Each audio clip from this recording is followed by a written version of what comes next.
Buen día, mi nombre es Maritza Yamile Escárcega López y el tema de la revisión sistemática que realicé es efecto de una dieta hiperproteica en cuanto a la composición corporal en atletas de pruebas de resistencia. Bueno, empezaremos repasando los principios básicos de la nutrición para el deportista.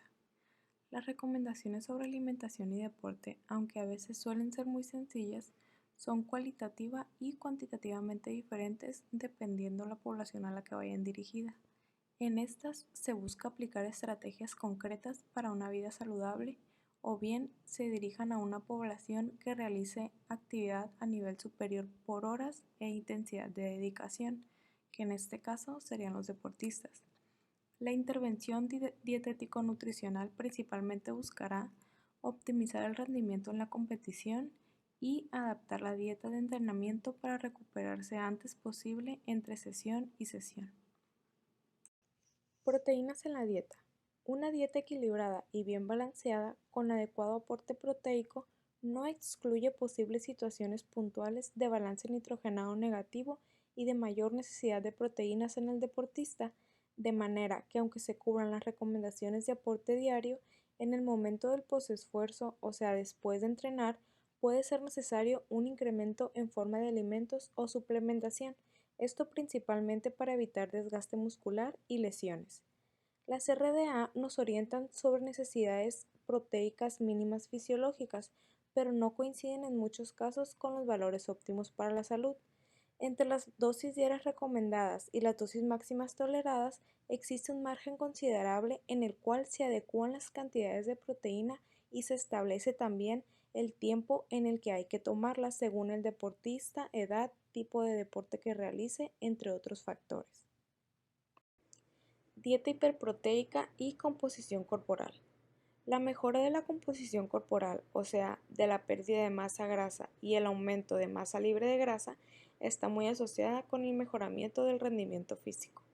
Más allá de crecimiento de masa libre de grasa, el aumento de la ingesta diaria de proteínas a través de una combinación de alimentos y suplementación a niveles por encima de la cantidad diaria recomendada, aumentando de 1.2 a 2.4 gramos por kilogramo de peso al día para deportes de resistencia y atletas de fuerza y poder, acompañado de la restricción de ingesta energética, ha sido demostrado para maximizar la pérdida de grasa de los tejidos, pero además favorece a la vez al mantenimiento de la masa libre de grasa. Y bueno, la importancia que tiene que nosotros los profesionales de la salud sepamos esto es que las dietas ricas en proteína han demostrado ser una herramienta potencial para la pérdida de peso. Aumentar la ingesta de proteínas antes y después del ejercicio utilizando fuentes de proteína de alta calidad mejora la respuesta adaptativa a este, aumenta la síntesis de glucógeno y proteína y reduce su degradación. Y pues todo esto se reduce a que el atleta tendrá un mejor rendimiento. Por ello, es importante revisar a fondo el efecto positivo o negativo de la dieta alta en proteína para contribuir en el mejoramiento del rendimiento de los atletas.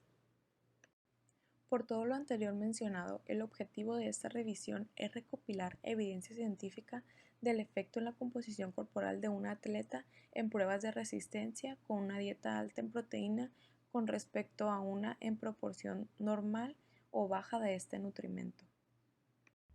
Metodología. En el diseño se realizó una revisión sistemática de documentos de sociedades científicos dedicados a la nutrición. Para la estrategia de búsqueda, los artículos utilizados se identificaron mediante búsquedas específicas en las bases de datos Google Académico y PubMed. La estrategia de búsqueda se basó en identificar palabras claves, que en este caso fueron dieta alta en proteínas, atletas, nutrición y composición corporal. Estas búsquedas se hicieron tanto en español como en inglés y la mayoría de los resultados que fueron acertados se encontraron mediante las búsquedas en inglés. Para los criterios de selección se incluyeron artículos encontrados mediante la revisión bibliográfica de otras investigaciones con el mismo o similar enfoque. Los criterios de inclusión para los estudios de esta revisión sistemática se basaron en las siguientes condiciones. Los artículos empleados debían ser artículos de investigación, rechazando revisiones o estudios realizados y publicados en páginas web. Ser estudios experimentales con una intervención dietética, en este caso, en la ingesta alta en proteína con respecto a una baja y o normal consumo. Ser artículos científicos publicados en inglés o en español y no tener más de 6 años de publicación. Y por último, la extracción de datos. Tras la búsqueda inicial se encontraron 9 artículos y se excluyeron 4, ya que no presentaban relevancia para el objetivo de esta revisión. Con la estrategia de búsqueda descrita anteriormente se seleccionaron 5 artículos científicos, que son los que mostraré en la siguiente diapositiva, y además algunos artículos de revisión se tuvieron en cuenta para esta parte de resultados y discusión. En esta tabla se muestran las características de los estudios que incluí para la realización de esta revisión sistemática, en la cual se muestran las referencias con el autor y el año, las características de la muestra, la intervención dietética que tuvieron, el objetivo del estudio, las variables a evaluar y los resultados. A continuación explicaré cada uno de dichos estudios. En este estudio realizado por José Antonio y colaboradores en 2014, fueron 30 individuos sanos entrenados en resistencia y había un grupo alto en proteína que consumió 4.4 gramos por kilogramo de peso al día y un grupo control que llevó su alimentación normalmente. Duró 8 semanas el estudio y el resultado fue, como se muestra en la tabla, que no hubo cambios estadísticamente significativos para el pre, contra el post o entre grupos para ninguna de las variables en la composición corporal, o sea que consumir 5 veces la cantidad diaria recomendada no tiene cambios en composición corporal de entrenados en resistencia que mantienen el mismo régimen de entrenamiento. Al año siguiente, el mismo autor realizó un estudio similar, pero en este, los atletas, además de modificar su dieta a una alta en proteína, que fue de 3.4 gramos por kilogramo de peso al día, también modificaron su entrenamiento a uno de mayor intensidad durante el tiempo de estudio. Y aquí sí se pudieron conferir beneficios respecto al peso como se muestra en la figura 1. El peso corporal en el grupo de proteína normal se mantuvo o subió y en el de alta en proteínas bajó en su mayoría. Y en la composición corporal, como se muestra en la figura 2 con respecto a la masa corporal magra, en su mayoría aumentó en el grupo alto en proteína. Aquí podemos observar en la figura 3 cómo la mayoría de los que llevaron dieta alta en proteína bajó su masa grasa con respecto a los de una dieta con proteína normal. Por lo tanto, en la figura 4 también se ven cambios similares en el porcentaje de grasa corporal. Aquí se muestra un cuadro donde compararon los cambios que tuvieron en peso corporal, masa corporal magra, masa grasa y porcentaje de grasa corporal, donde en general se muestra una mejoría en la composición corporal del grupo alto en proteína con respecto al normal. En este estudio que realizó el mismo autor y colaboradores al año siguiente participaron 12 hombres sanos y consumieron 2.6 para el grupo normal de proteína y 3.3 gramos por kilogramo de peso al día para el alto en proteína. Y en esta tabla se puede observar los cambios que tuvieron en cuanto a peso, masa grasa, masa libre de grasa y porcentaje de grasa corporal.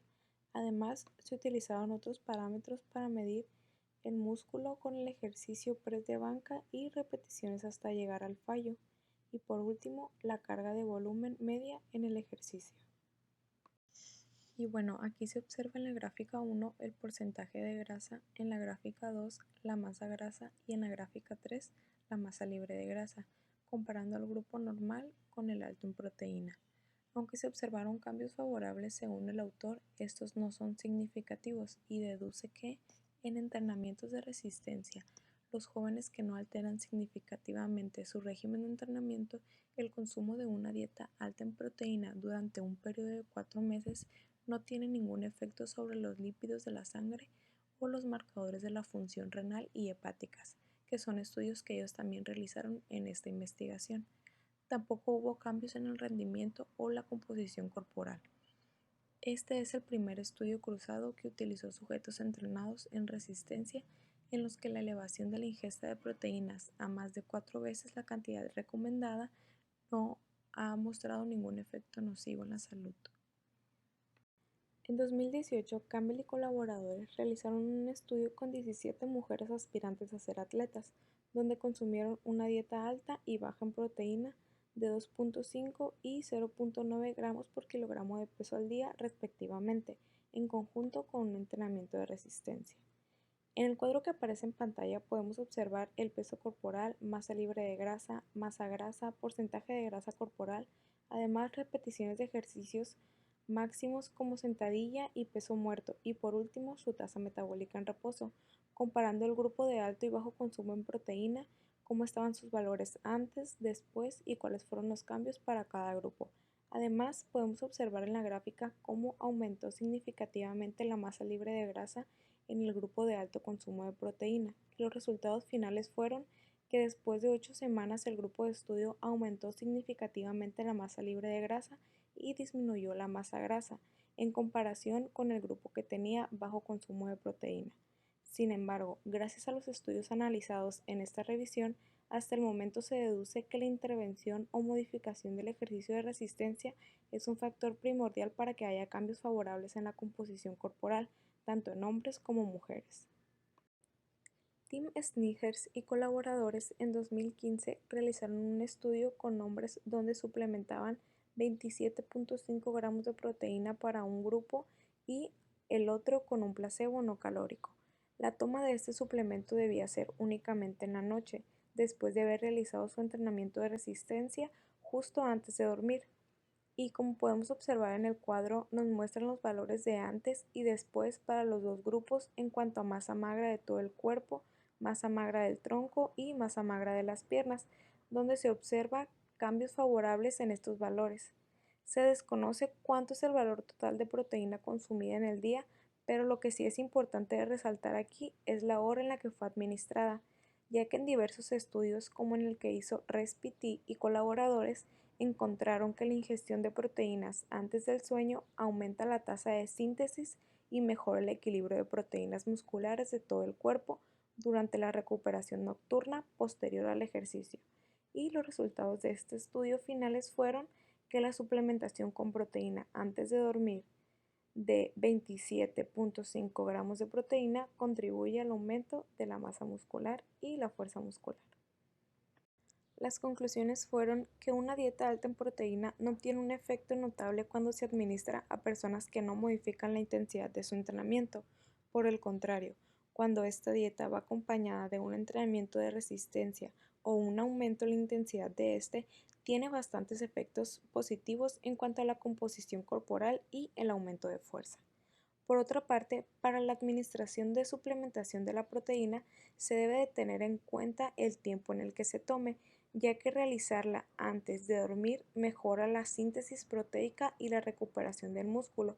Por tanto, hay un aumento en la fuerza en atletas con entrenamientos de resistencia, o sea, mejora su rendimiento físico. Por mi parte ha sido todo. Muchas gracias por su atención.